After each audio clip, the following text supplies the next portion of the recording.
Welcome to SV Union High School and Junior College.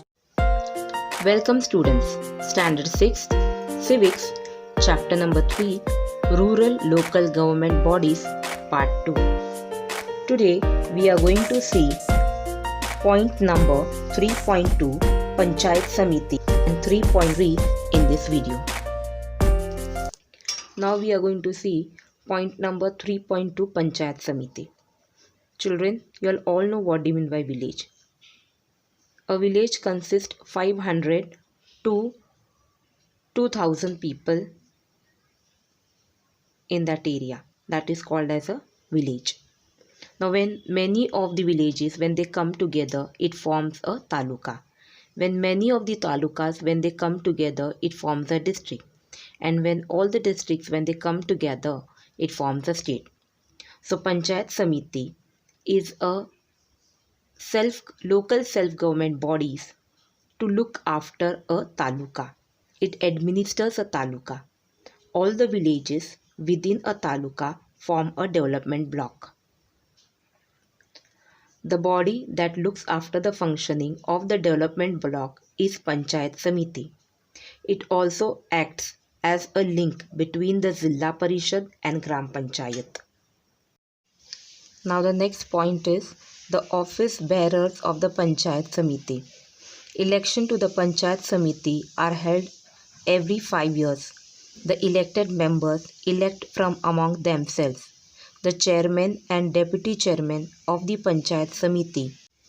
The chairman has the responsibility of calling the meetings and conducting the business of the meetings.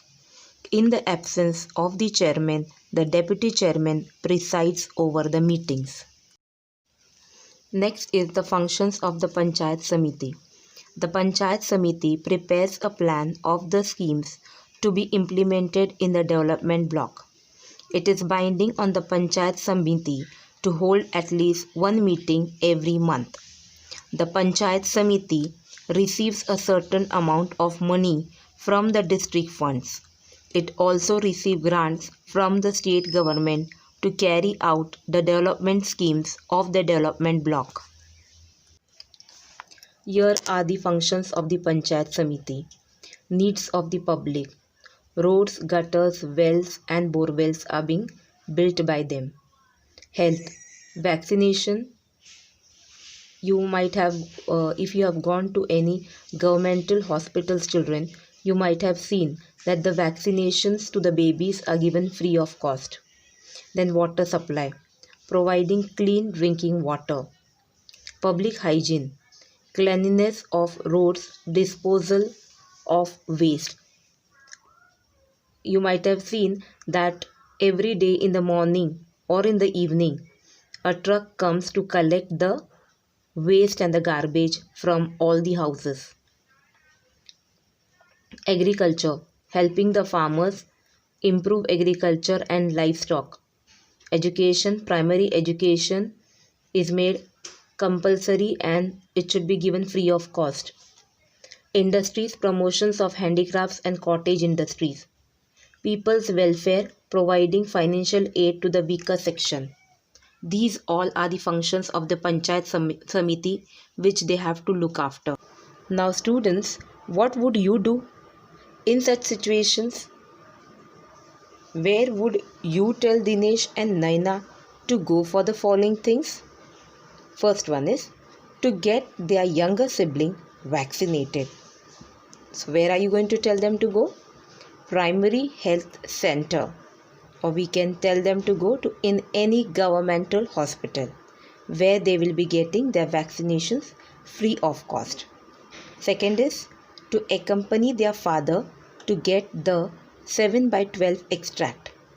In Marathi it is called as Satbara. Tehsil office. Next is to learn about the use of a new manure. Agriculture Department Panchayat Samiti office. To complain against contaminated water supply.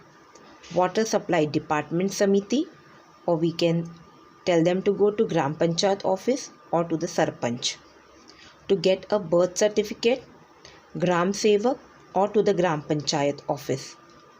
to get the income or caste certificate, we can tell them to go to the Tahsil office. So students, I hope so. You all will also be able to help others if they have got stuck up in such situations. The next point, that is 3.3, is Zilla Parishad. Every district has Zilla Parishad. At present, the state of Maharashtra has 36 districts, but only 34 Zilla Parishads. Now children, why there are 36 districts and only 34 Zilla Parishads? Why not 36? The reason is that Mumbai City District and Mumbai Suburban District do not have a rural population. Therefore, they do not have Zilla Parishads. The next topic is the office bearers of the Zilla Parishad. Elections to the Zilla Parishad are also held every 5 years.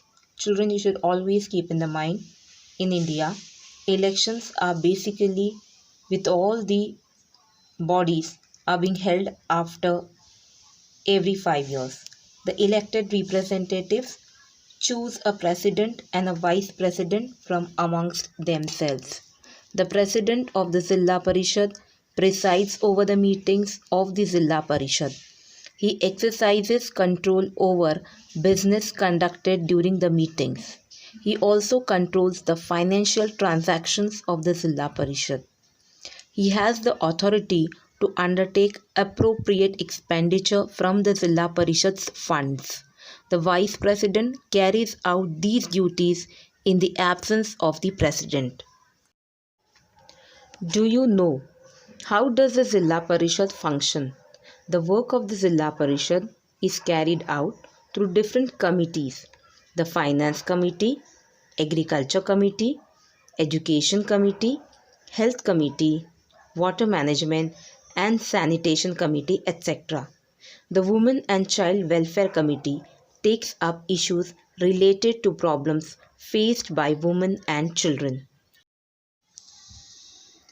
Next one is Chief Executive Officer. The decisions taken by the Zilla Parishad are implemented by the Chief Executive Officer of the Zilla Parishad. He is appointed by the state government. Now students, we are going to see the functions of the Zilla Parishad. You can see I have given the pictures over here of the functions of the Zilla Parishad. First one is education facilities. Second is the health facility. Third is the water supply. Fourth is provision of seeds, that is given to the farmers.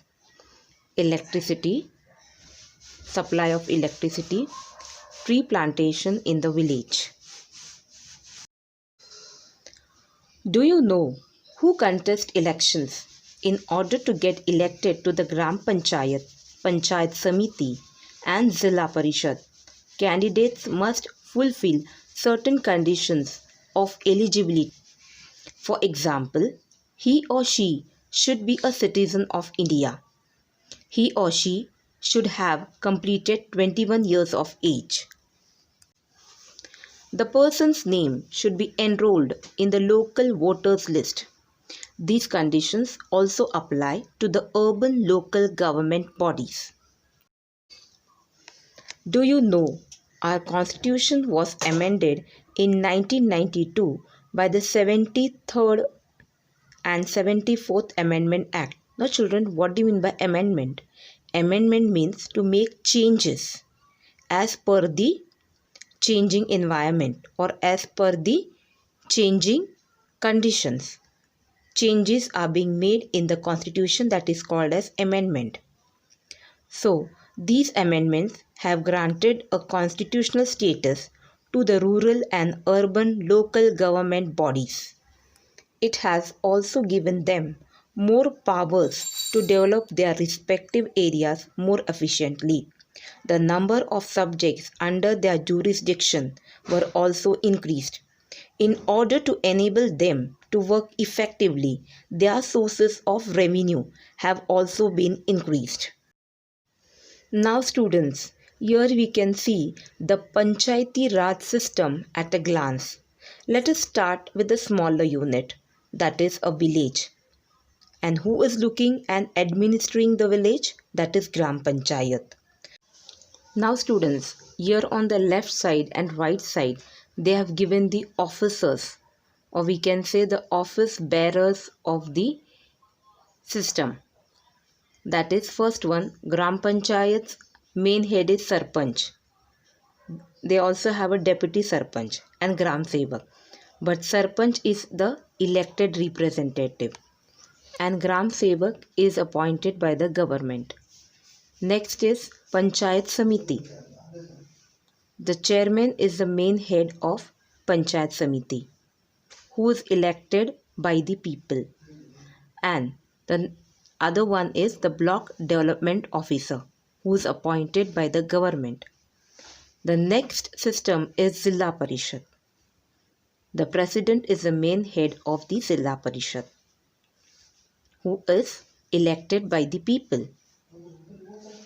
And Chief Executive Officer is appointed by the government. Now here we are going to see the total membership, office bearers and officers of all the three systems, or we can say Panchayati Raj system, or we can say local government bodies at the rural level. And what are those? Gram Panchayat, Panchayat Samiti and Zilla Parishad. Now first we will see the total membership of all the three. Gram Panchayat, minimum 7, maximum 17. Panchayat Samiti, minimum 15, maximum 45. Zilla Parishad, minimum 50, maximum 75. Now we are going to see the office bearers. Who are the office bearers of Gram Panchayat? Sarpanch and Deputy Sarpanch. Panchayat Samiti, Chairman and Deputy Chairman. Zilla Parishad, President and Vice President. So these office bearers, they are being elected by the people. Then officers. Gram Panchayat, Gram Sevak. Panchayat Samiti, Block Development Officer. And Zilla Parishad, Chief Executive Officer. These officers, they are being appointed by the government. Students, I hope so you all have understood this lesson. If any doubt, please do comment me in the comment box. Keep watching my videos. Thanks a lot. Thanks for watching my video. Thank you once again.